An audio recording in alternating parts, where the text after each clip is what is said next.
C'est sûr que moi, j'ai envie de parler à mon fils. Je n'ai qu'un fils. Mais peut-être que lui aura le goût de l'écouter avec son amoureuse. Peut-être qu'un jour, mon frère voudra l'écouter. Et peut-être que mon fils aura des enfants qui voudront l'écouter. On habitait Saint-Henri, qui est un quartier populaire. Nous, on habitait sur la rue du Couvent, qui était une des belles rues. Il y avait la rue du Couvent, la rue du Collège, le parc Saint-Henri, c'était les belles rues avec des arbres. Et il y avait effectivement, au bout de ma rue, le couvent où j'ai étudié. En face de chez nous, il y avait l'église Saint-Patrick. Donc, on l'appelait l'église des Irlandais. D'ailleurs, la parade de Saint-Patrick commençait là. Il y avait une école anglaise. Au bout de ça, il y avait une autre école, mais qui était une école publique, française. Et là, il y avait le grand parc du pensionnat L'Ange Gardien, avec des arbres magnifiques, où j'ai fait mon primaire. Le pensionnat L'Ange Gardien, c'est là où j'ai été. J'étais pas pensionnaire, moi j'habitais au bout de la rue. Mon univers était pas mal 3-4 rues. Après ça, ça devenait l'inconnu, on ne savait pas trop, c'était plus pauvre, on n'allait pas trop. Puis quand on allait là, c'était comme un peu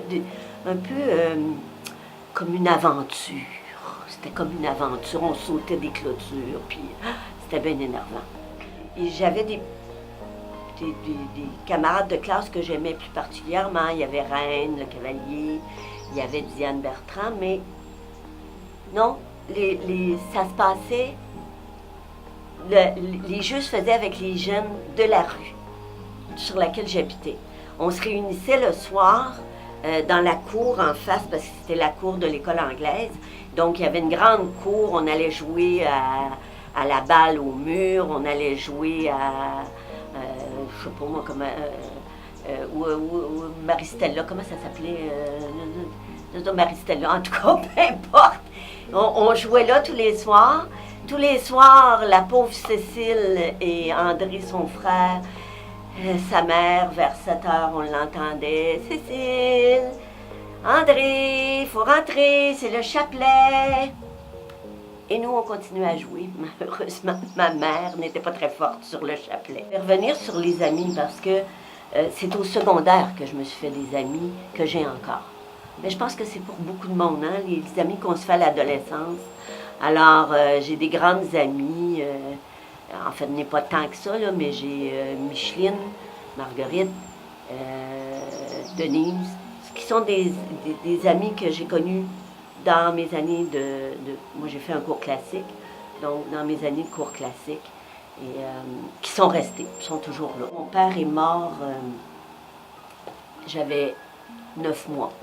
Il est mort à 44 ans, donc je ne l'ai pas connu. Donc, ce que j'ai vécu dans mon enfance, c'était à la maison, il y avait ma mère, mon frère, mais il y avait beaucoup de monde. Il y avait Angèle, qui était la personne qui avait été engagée parce que ma mère avait une santé fragile et mon père avait engagé même avant que mon frère naisse. Mais elle est devenue comme notre deuxième mère. Elle a habité chez nous tout le temps, tout le temps. Et il y avait, après ça, il y a eu Suzy Crick, qui était une Belge que ma mère avait engagée parce que quand mon père est mort, elle avait ouvert un salon de coiffure. Alors, ce qu'il faut comprendre, c'est que dans la maison, au tout début, l'entrée du salon était à l'intérieur de la maison, au bout d'un long corridor. Si j'étais assise dans la cuisine, il y avait le long corridor, puis au bout, les gens entraient, puis là, il y avait une petite entrée pour le salon double qui était devenu le salon de coiffure. Alors, dans la maisonnée, il y avait donc, et mon frère, évidemment, ma mère, Suzy, Angèle. Au deuxième étage, il y avait ma tante Doxyle, mon oncle Baptiste, qui était grand-oncle, grande-tante, qui était la sœur des grands-oncles, de mon grand-oncle et de mes grandes-tantes qui vivaient à l'île Bizarre. Le 23 juin, il y avait la parade de la Saint-Jean-Baptiste où on allait religieusement. Et après ça, on partait pour l'île Bizarre. Et j'allais passer l'été à l'île Bizarre. Et ça, c'était le grand bonheur de ma vie. Un de mes plus beaux souvenirs, c'est le premier matin que je me réveille à 4 heures du matin à l'île Bizarre. C'est le chant des oiseaux qui me réveille. Et ça, s'il fallait que je revienne à Montréal pendant les vacances, c'était la crise, je détestais ça. Alors, l'île Bizarre, il y avait le chalet et il y avait à côté mes grands-oncles, mon grand-oncle et mes grandes-tantes qui avaient élevé ma mère. Parce que ma mère, évidemment, comme beaucoup de femmes à cette époque-là, la mère de ma mère était morte en couche. Elle avait donc été élevée par ses grandes-tantes. Tous les dimanches, on allait manger une soupe faite avec le jardin. Il y avait un grand potager. Alors les fèves, le blé de dinde, tous les dimanches, on allait manger là. Mon oncle avait une plage, la plage Théoret, où on allait se baigner. Et plus tard, quand j'ai eu mon premier vélo, c'était la Liberté, je faisais le tour de l'île Bizarre tous les jours. J'avais, à l'île Bizarre, on avait construit une petite maison de poupées avec des persiennes. C'était une très jolie maison, mais moi, j'aimais pas ça jouer à la poupée. Fait que quand mes cousines venaient, on jouait à la poupée. À l'île Bizarre, il y avait un taureau. Il y avait au début, j'avais des petites balançoires quand j'étais plus jeune. Et puis, sur le champ à côté, il y avait un gros taureau. Puis à chaque fois que je me balançais, il venait le gros taureau. Il nous faisait peur. Mon frère allait au Collège Sainte-Marie à l'époque où le Collège Sainte-Marie était seulement pour les garçons. Mon frère, à chaque année, il y avait une distribution de prix.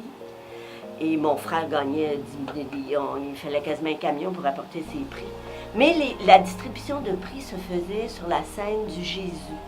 Je ne sais pas si vous connaissez la scène du Jésus, elle existe encore. Le Collège Sainte-Marie n'existe plus. Mais la scène du Jésus, il y a toujours des spectacles. C'est une scène à l'italienne, une magnifique scène. Et quand j'allais à la distribution de prix de mon frère, après, j'allais dans les coulisses. Et je voulais être sur la scène. Je voulais faire du théâtre, ça c'est sûr. Je suis donc allée au Collège Sainte-Marie quand il est devenu mixte. Après ça, on a ouvert l'Université du Québec. J'ai fait partie de la gang qui a ouvert l'Université du Québec à Montréal.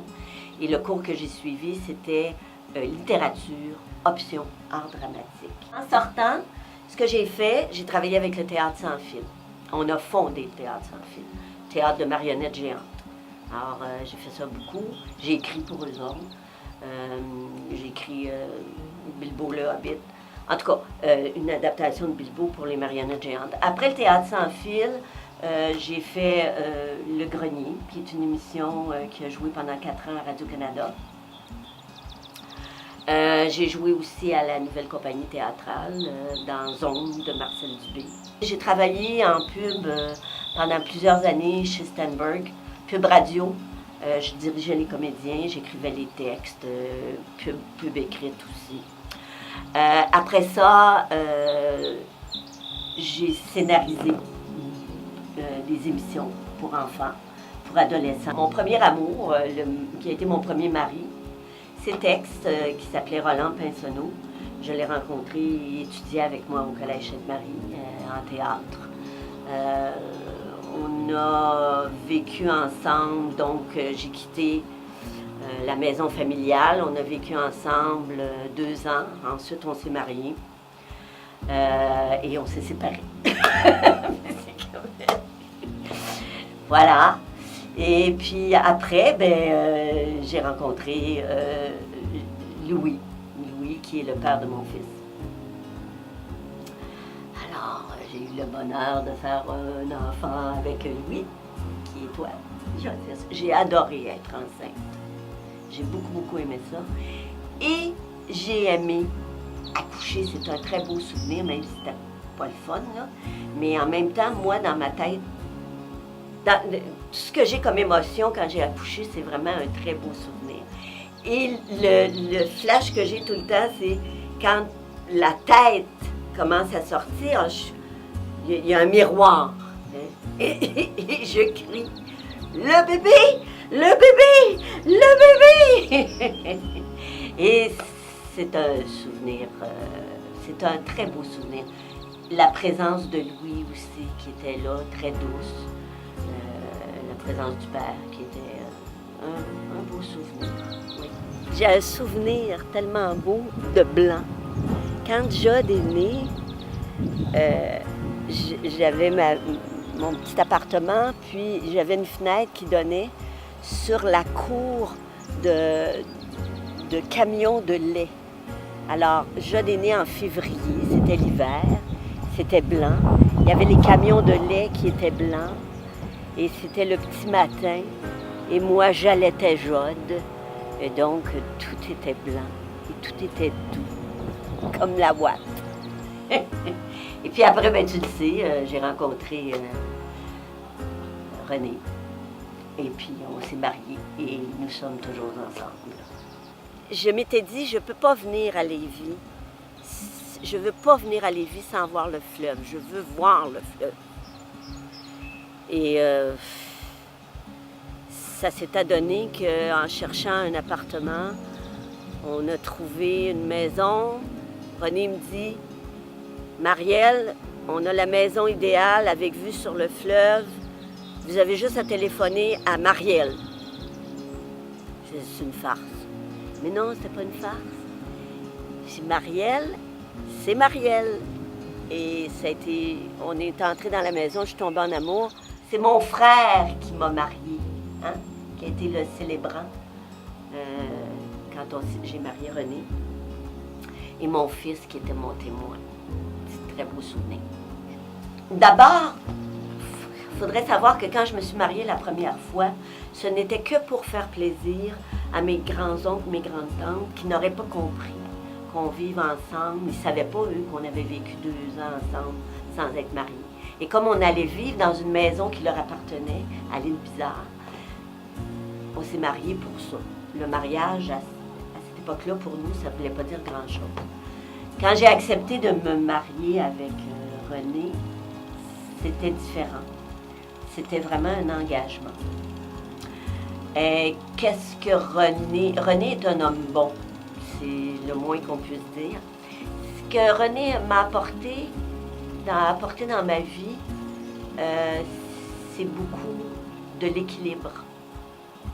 C'est un être très tolérant qui accepte les autres comme ils sont, qui m'a accepté comme j'étais. Et oui, de l'équilibre, beaucoup d'équilibre. Et l'ouverture pour que je puisse faire tout ce que je veux finalement. Et je dirais pour terminer que mon fils avait dit à un moment donné, mon fils aime beaucoup René, mais dans les débuts, là, il avait dit « J'aime René parce qu'il est bon pour toi ». Maintenant, si je veux parler d'une musique qui me touche profondément, chaque fois que je l'écoute, c'est un album en particulier, c'est Simon and Garfunkel au Central Park, avec leurs plus belles chansons, et particulièrement The Sound of Silence, et puis A Bridge Over Troubled Water. Je pleure à chaque fois, c'est tellement beau. Mais j'ai peut-être un message que je voudrais adresser à toi, Jod, ou à peut-être d'autres qui écouteront. C'est que je suis très bien maintenant parce que je n'ai plus rien à pardonner à personne. Et je crois que quand on travaille, qu'on va vers l'intérieur, qu'on travaille sur soi-même, à un moment donné, on découvre qu'il n'y a rien à pardonner. Rien. Tout ce qu'on a fait, tout ce qu'on a vécu, c'est ce qui nous amène là où on est. Et toutes les personnes qui ont été dans notre vie, pour le meilleur et pour le pire, et c'était parfait.